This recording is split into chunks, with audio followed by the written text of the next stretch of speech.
So চলেন আপনাকে এখন আমি শেখাই যে কিভাবে আপনি ক্লডের সাথে আপনার ফেসবুক অ্যাডস ম্যানেজার কিংবা আপনার ফেসবুককে এমসিপি থ্রুতে কানেক্ট করবেন। সো এর জন্য ফার্স্ট অফ অল আপনার চলে আসতে হবে ক্লডে।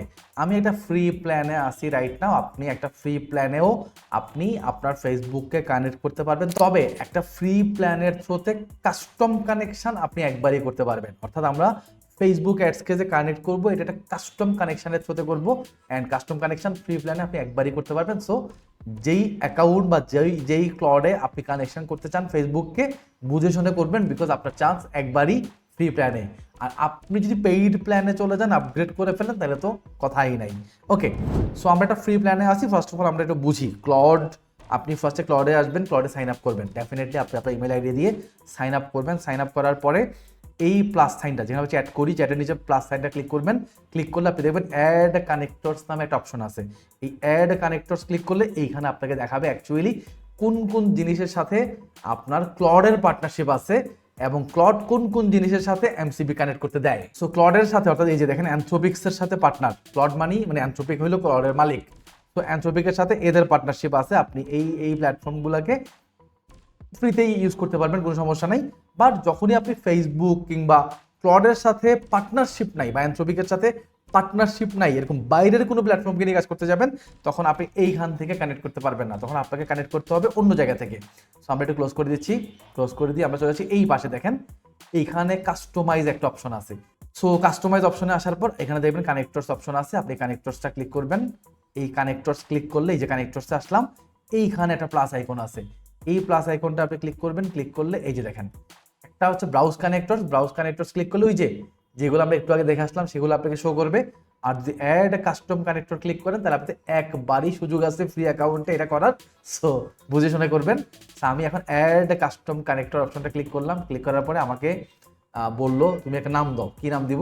লাইক ধরেন আমি এই যে একটা কানেক্টর বানাচ্ছি, এটার নাম দিব। লাইক ধরেন আমি নাম দিলাম মেটা এমসিপি। আপনি যা খুশি দিতে পারেন। দেন বলছে রিমোট এমসিপি সার্ভার ইউআরএল। ওই যে একটু আগে আমরা ম্যাটার একটা অফিসিয়াল ডকুমেন্ট দেখতেছিলাম, ওই ডকুমেন্টটার নিচে দেখেন এই যে how to set up meta x AI connectors. এইখানে দেখেন একটা রিমোট এমসিপি সার্ভার ইউআরএল আছে। সিম্পলি এই সার্ভার ইউআরএলটা আপনি কপি করবেন। এটা সবার জন্যই আসলে সেমই। সো এই ইউআরএলটা কপি করে আপনি আপনার এই যে রিমোট এমসিপি সার্ভার ইউআরএল এখানে পেস্ট করে দিবেন। পেস্ট করার পর এগুলো আপনার কিছু করার দরকার নাই। অ্যাড অপশনটা ক্লিক করবেন। খুব সহজ কিন্তু দেখেন, অ্যাড অপশন ক্লিক করার পর সাথে সাথে দেখেন সে আপনাকে জানতে চাইছে মেটা এমসিপি কাস্টম কানেক্ট করবে কিনা। আপনি কানেক্ট যদি ক্লিক করেন, তাহলে এখন সে কানেক্ট করা শুরু করবে।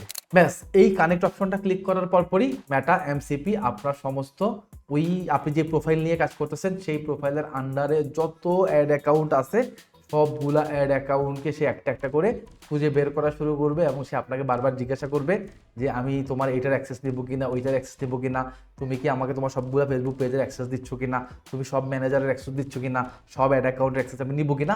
সবগুলো আপনি অ্যালাউ দিয়ে গেলে সে ফাইনালি আপনি দেখবেন আপনার মেটা এমসিপির সাথে ফেসবুক অ্যাড বা ফেসবুক অ্যাডস ম্যানেজার কানেক্ট হয়ে গেছে।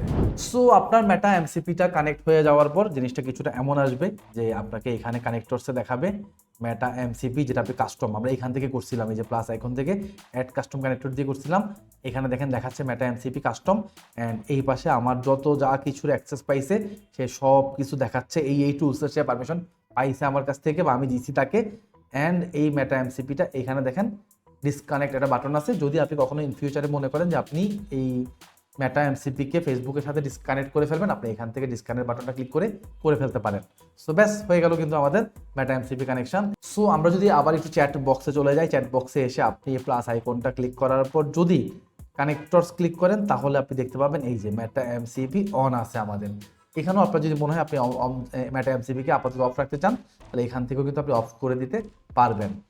সো মোটামুটি এভাবেই আমরা আমাদের ক্লাউডের সাথে মেটা এমসিপি বা মেটাকে আমরা ক্লাউডের এমসিপির সাথে কানেক্ট করে ফেলতে পারি। অ্যান্ড কানেক্ট করার পর আপনি এইখানে যদি এখন ক্লাউডকে বলেন যে তুমি আমার জন্য,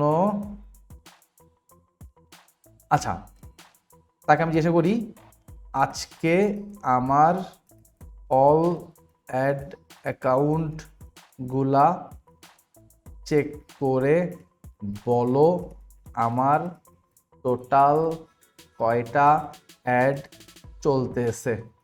সো এই যে আমি তাকে বললাম যে আমার অ্যাড অ্যাকাউন্টগুলো তুমি চেক করে, আপনি চেক করে আমাকে বলো আমার টোটাল কয়টা অ্যাড চলতেছে। সে কিন্তু এখন আমাকে খুব সুন্দর করে বলবে যে তোমার এই এই অ্যাকাউন্টে এতগুলো অ্যাড অ্যাকাউন্ট, বা তোমার এই অ্যাড অ্যাকাউন্টে এত অ্যাড চলতেছে, এটা চলতেছে, ওটা চলতেছে। সো ক্লড যে ম্যাটার সাথে কানেক্ট হওয়ার পর ম্যাটার সাথে কমিউনিকেশন করতে পারে, আমি কিন্তু ভিডিওর শুরুতেই আপনাকে দেখাইছি। শুরুতেই কিন্তু আমি শুরুই করছিলাম এইভাবে। অ্যান্ড আমি ডেফিনেটলি কমেন্টে কিংবা ডেসক্রিপশানে চেষ্টা করবো আমার মানে ক্লডকে ব্যবহার করে আমি যে মেটা দিয়ে অ্যাড চালাইছি সেটার ভিডিওটাও দিয়ে দেওয়ার, সো দ্যাট আপনি ওইটাও দেখে একটা অনুমান নিতে পারেন যে এই ক্লডকে ব্যবহার করে আপনি মেটাতে কীভাবে অ্যাড ট্যাড চালাবেন। সো এই ছিল আজকে আপনার জন্য আমার আয়োজন। আই হোপ ভিডিওটা আপনার ভালো লাগছে। কমেন্ট করে আপনি জানাইতে পারেন আপনি নতুন কিছু শিখতে পারলেন কিনা, এবং আপনি ভবিষ্যতে আমার কাছ থেকে আরও কী ভিডিও চান। যদি আপনি সাজেশন করেন বা সাজেশন দেন, আমি ডেফিনেটলি চেষ্টা করবো ওই ধরনের ভিডিও আপনার জন্য মেক করে নিয়ে আসতে। সো আজকে এখান থেকে বিদায় নিচ্ছি, দেখা হবে নেক্সট কোনো ভিডিওতে।